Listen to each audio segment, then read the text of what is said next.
क्या होता है जब कोई इंसान अपनी काबिलियत के नशे में इतना चूर हो जाए कि वो खुद को ही भगवान समझने लगे। आज हम एक ऐसी ही कहानी की गहराई में उतरेंगे, एक ऐसे शानदार सर्जन की कहानी जिसका अपनी कला पर गुरूर ही उसे एक शीशे के कैद खाने में खींच ले गया, जहां से रिहाई नामुमकिन थी। ये सिर्फ एक धमकी नहीं है, बल्कि एक वादा है। एक ऐसे अकेलेपन का वादा जो आपको अपनों के बीच भी महसूस हो। ये शब्द उस साइकोलॉजिकल हॉरर की नींव हैं जो हमें बताती है कि सबसे बड़ा डर बाहर नहीं बल्कि हमारे अंदर ही कहीं छिपा होता है। तो कहानी शुरू होती है समीर से, एक ऐसा सर्जन जिसके हाथों में सचमुच का जादू था। लेकिन इस शोहरत और कामयाबी के पर्दे के पीछे ना एक बहुत ही अंधेरा राज पल रहा था। समीर को मौत को हराने का जुनून था और अपने इस जुनून को पूरा करने के लिए वो लावारिस लाशों पर चोरी छिपे तजुर्बे करता था। देखिए, उसके मन में तो यही था कि वो विज्ञान के लिए कुछ बहुत बड़ा कर रहा है, पर असल में उसका अहंकार उस पर हावी हो चुका था। वो ये मान बैठा था कि वो मानवता को मौत से जीत का तोहफा दे रहा है। लेकिन ये विज्ञान की सेवा नहीं थी, ये तो बस अपने गुरूर को शांत करने की एक जिद थी, और यही सोच उसे धीरे धीरे पागलपन की ओर खींच रही थी। समीर का काम अब कोई साइंटिफिक एक्सपेरिमेंट नहीं रह गया था। नहीं, ये एक रस्म बन चुकी थी, एक अनुष्ठान।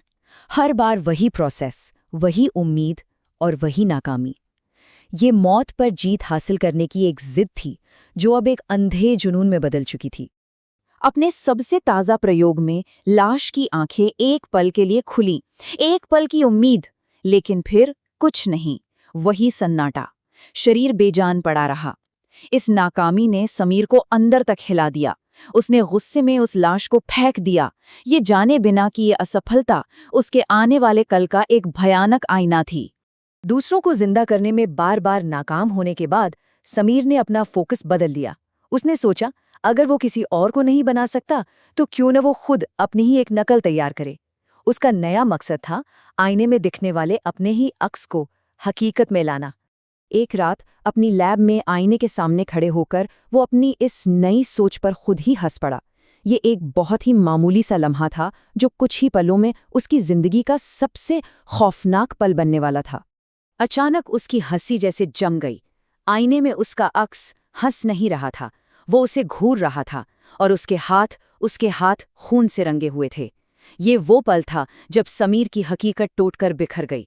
आईने के उस पार अब सिर्फ एक अक्स नहीं था, बल्कि समीर के अंदर छिपा वो दूसरा वजूद जाग चुका था, जिसके हाथ उसके गुनाहों के खून से सने थे।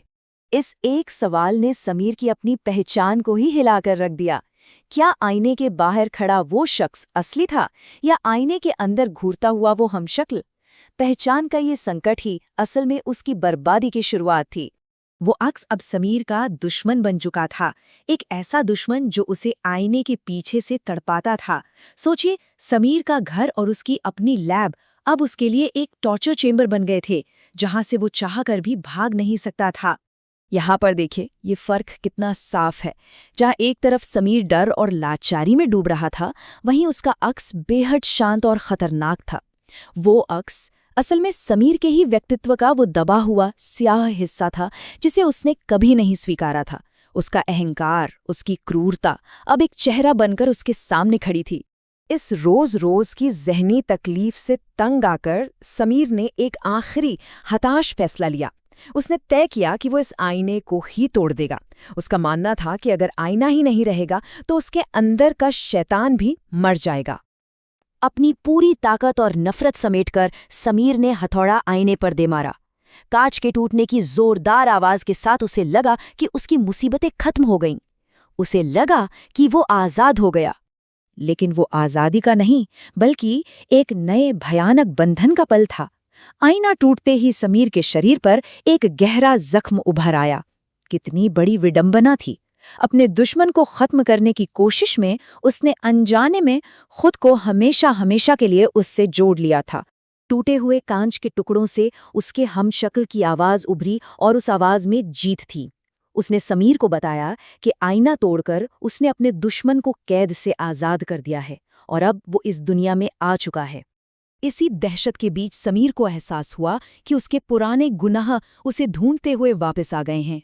उसकी लैब के दरवाजे के बाहर उसके सारे नाकाम प्रयोग, वो जिंदा लाशें अब हॉल में घूम रही थीं। ये उसकी बनाई हुई एक ऐसी नर्क की सेना थी जिसका कैदी अब वो खुद था। अब ये कहानी अपने सबसे खौफनाक अंजाम पर पहुंचती है। समीर की सजा मौत नहीं थी।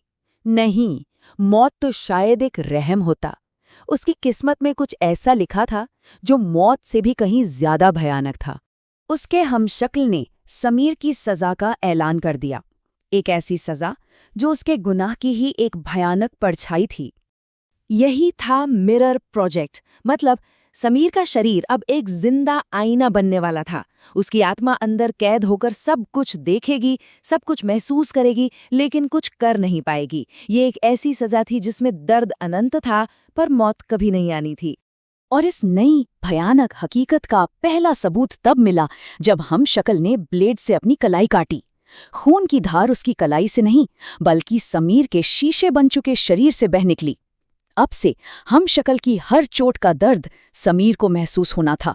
समीर अब एक ऐसा ही आईना बन चुका था, एक ऐसा गवाह जो अपने ऊपर हुए हर जुल्म को देख सकता था, महसूस कर सकता था, पर दुनिया को अपना सच कभी नहीं बता सकता था। कहानी यहीं खत्म होती है, लेकिन एक सवाल छोड़ जाती है। क्या ये कहानी सिर्फ एक चेतावनी है कि जब महत्वाकांक्षा हद से गुजर जाती है तो इंसान खुद अपने लिए ही एक कांच का कैदखाना बना लेता है?